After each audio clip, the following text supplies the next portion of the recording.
Good morning, students. Today we are going to continue the chapter forms of business organization, and this is the last lecture of the chapter, that is forms of business organization. In the last lecture we had discussed the important documents used in the formation of company, and in this lecture we are going to continue the particular topic. In last lecture we had discussed the first point, that is Memorandum of Association. As you all know about the Memorandum of Association. Memorandum of Association is one of the most important documents in the company, and Memorandum of Association is known as outdoor doctrine of management, because Memorandum of Association contains the duties, powers of the company, and we are going to discuss the topic, that is Article of Association.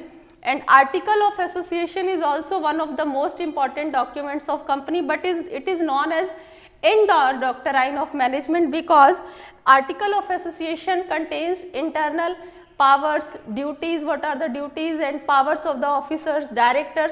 That means Article of Association is related to internal affairs of the company.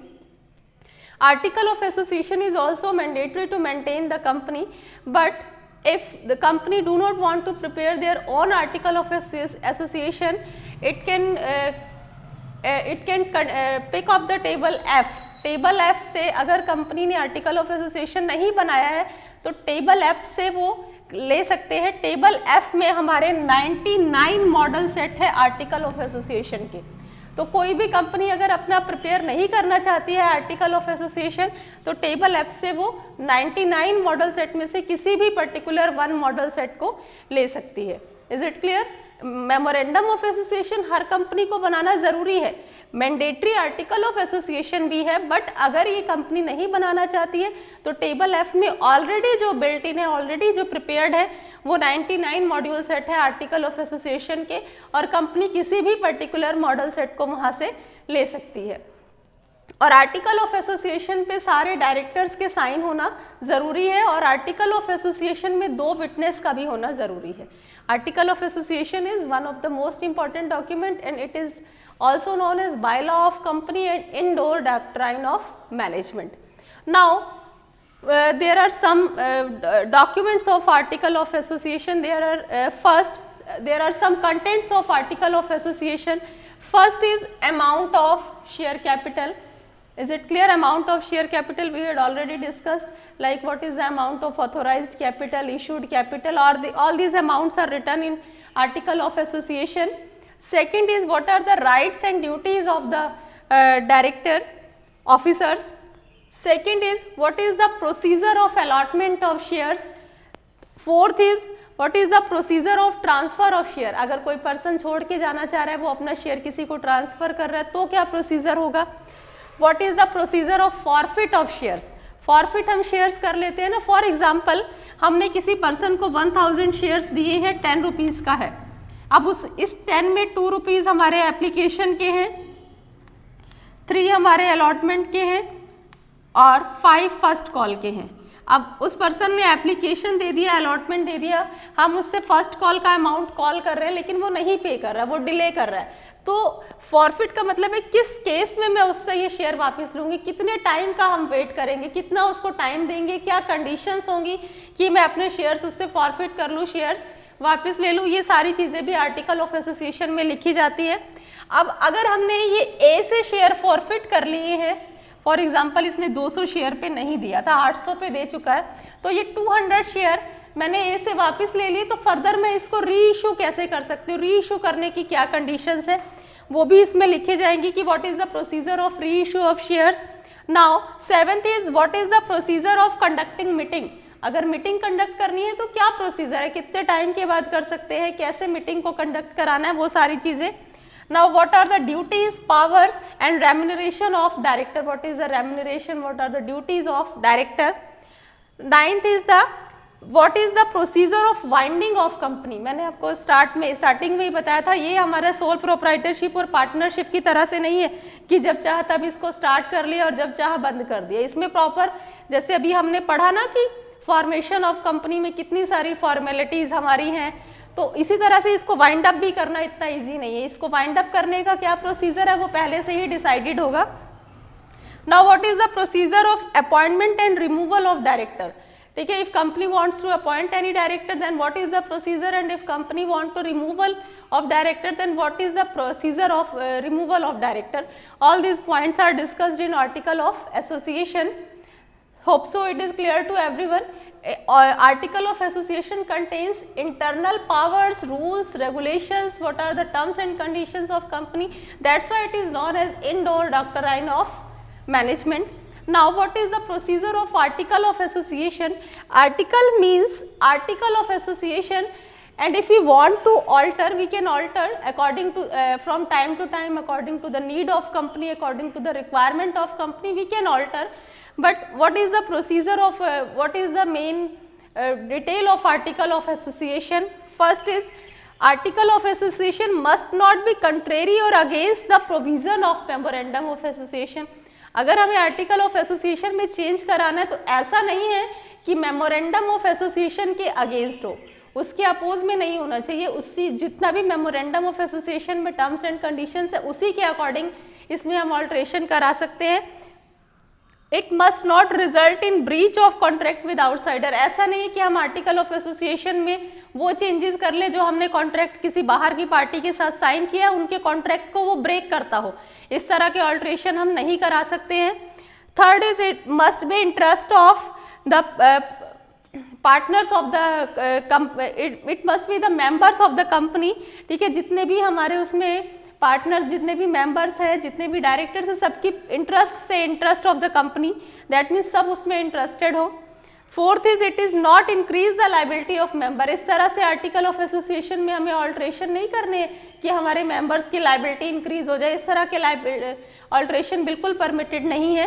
And fifth is if any company wants to convert the public company into private company then it must take the permission of central government. Without the permission of central government the company should not be converted into private company. Is it clear? This is the points of alteration of the company. Now third is prospectus. Prospectus is the one of the most important document of the company. Prospectus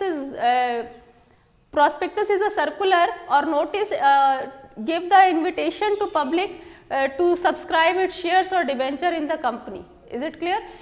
जो हमारा prospectus है ये एक form है जो हम public को issue करते हैं कि हमारी कंपनी में सब्सक्राइब करें, हमारे शेयर्स और डिबेंचर्स को परचेज करें. प्रॉस्पेक्टस हमारा कोई नोटिस हो सकता है, कोई एडवर्टीजमेंट हो सकता है, कोई सर्कुलर किसी भी फॉर्म में हो सकता है. The main purpose of prospectus is to give invitation to public. Now what is the criteria of prospectus? Prospectus must be invitation to public, and second is prospectus must be made by or on behalf of company. Obviously company के behalf पे ही होना चाहिए क्योंकि company जो particular company share issue कर रही है public को या डिवेंचर तो उसी के बिहाफ पे होना चाहिए. Third one is prospectus must be subscribed to purchase its shares और डिवेंचर. prospectus में क्या होना चाहिए कि वो शेयर्स और डिवेंचर्स को पर सब्सक्राइब करने के लिए इनविटेशन दे कि subscribe to purchase the shares और डिवेंचर. बेसिकली प्रोस्पेक्टस का पर्पस क्या है? To give invitation to general public to subscribe और टू परचेज द शेयर और debenture of company. This is the basic purpose of prospectus, and prospectus is compulsory in the case of public company, but in case of private company there is no need to issue prospectus. ठीक है, क्योंकि private company को public को invite नहीं करना है, but public company के case में प्रोस्पेक्टस मस्ट है. क्यों? क्योंकि हमने पब्लिक को इन्विटेशन देना है कि हमारी कंपनी के शेयर्स और डिवेंचर्स को परचेज करो. So this is the concept of important documents used in the formation of company. Now the last topic of the chapter is choice of forms of business organisation, business enterprise. अब business enterprise को choice करने के लिए हमारे पास कुछ बहुत सारे factors हैं जो कि हमें हेल्प करेंगे. जैसे फर्स्ट पॉइंट है नेचर ऑफ बिजनेस. अब नेचर ऑफ बिजनेस हम किस तरह का, हम देखिए बेटा जो फॉर्म ऑफ बिजनेस एंटरप्राइज है इसकी चॉइस हमारे भी तो कुछ फैक्टर्स पर डिपेंड करेगी कि हम किस तरह का बिजनेस चाहते हैं, हमारे पास कितनी कैपिटल है. मतलब दैट मीन्स कि हमें अपने अकॉर्डिंग चूज करना है कि हमारे लिए कौन सा बेस्ट फॉर्म है. जैसे फॉर एग्जांपल आपको 10th के बाद ये चूज करना है कि आपको कॉमर्स लेना है या साइंस लेना है या कि मैथ्स में जाना है, तो आप कैसे चूज करते हो? अपने लेवल के अकॉर्डिंग, अपनी कैपेबिलिटी के अकॉर्डिंग कि आप क्या कर सकते हो. ठीक है ना, आपका अंडरस्टैंडिंग लेवल कैसा है, मतलब बहुत सारे फैक्टर्स है। ऐसे ही बिजनेस एंटरप्राइज को चूज करने के लिए उस बिजनेसमैन का क्या लेवल है वो अपने अकॉर्डिंग चूज करेगा। तो कुछ पॉइंट्स हैं, हम उसको डिस्कस करेंगे। नेचर ऑफ बिजनेस, अब बिजनेसमैन अगर वो चाहता है कि पर्सनल अटेंशन रहे, सब जितने भी उनके जो कस्टमर्स हैं उनके साथ पर्सनल अटेंशन रहे, तो सोल प्रोप्राइटरशिप पार्टनरशिप को प्रेफरेंस दे सकता है। जैसे ब्यूटी पार्लर है, स्वीट शॉप है, टेलरिंग शॉप है, ये सब हमारे क्या है, सोल प्रोप्राइटरशिप है। अगर उसको पर्सनल अटेंशन चाहिए तो वो सोल प्रोप्राइटरशिप को प्रेफरेंस देगा। थोड़ा सा कम पर्सनल अटेंशन चाहिए तो पार्टनरशिप आ जाता है हमारा। जैसे हमारे सीए हैं, लॉयर्स हैं, ये सारी चीज़ें आ गई। और अगर हम फ्री है एकदम, हमें पर्सनल अटेंशन नहीं चाहिए, तो हम किसको प्रेफरेंस देंगे, कंपनी को। तो that is the nature of business, कि हम किस तरह का नेचर चाहते हैं, तो ये हम पे डिपेंड करता है। Second is capital consideration is one of the most important factor to choice the form of business organisation. Obviously अगर हमारे पास लेस कैपिटल है, कैपिटल बहुत ज़्यादा नहीं है, तो हम क्या करेंगे, सोल प्रोप्राइटरशिप को प्रेफरेंस देंगे। अगर हम चाहते हैं कि थोड़ा सा लार्ज लेवल पे बिजनेस करना और कैपिटल कम है, तो हम पार्टनरशिप को प्रेफरेंस देंगे। और अगर हमारे पास कैपिटल बहुत ज़्यादा है तो हम किसको प्रेफरेंस देंगे, कंपनी को। डिग्री ऑफ कंट्रोल में हमारा क्या होता है बेटा, डिग्री ऑफ कंट्रोल में अगर हम चाहते हैं कि हमारा पूरी तरह से हमारी ऑर्गेनाइजेशन पे कंट्रोल रहे, तो हम किसको प्रेफरेंस देते हैं, सोल प्रोप्राइटरशिप को और पार्टनरशिप को। अगर हम चाहते हैं कि हमारा कंट्रोल थोड़ा सा कम रहे, तो हम फिर कंपनी को भी प्रेफरेंस दे देते हैं। तो ये डिपेंड करता है कि हम किस तरह का बिजनेस चाहते हैं, हमारी किस तरह की एक्सपेक्टेशन है। लीगल फॉर्मेलिटीज़, अगर हमें बिल्कुल लीगल फॉर्मेलिटीज़ को फुलफिल नहीं करना चाह रहे हैं, हमें नहीं लीगल फॉर्मेलिटीज़ को फुलफिल करना है, तो सोल प्रोप्राइटरशिप और partnership is the best form of business organisation. और अगर हमें लीगल फॉर्मेलिटीज़ को फुलफिल करना है, तो हमारे पास क्या है, कंपनी और कोऑपरेटिव ऑर्गेनाइजेशन, क्योंकि कंपनी और कोऑपरेटिव ऑर्गेनाइजेशन में बिना लीगल फॉर्मेलिटीज़ को फुलफिल किए हम इसको स्टार्ट नहीं कर सकते हैं। तो ये डिपेंड करता है कि हमारी क्या रिक्वायरमेंट है, हम किस तरह का बिजनेस चाहते हैं। Fourth is liability. Liability is one of the most important factor to form of choice of form of business enterprise.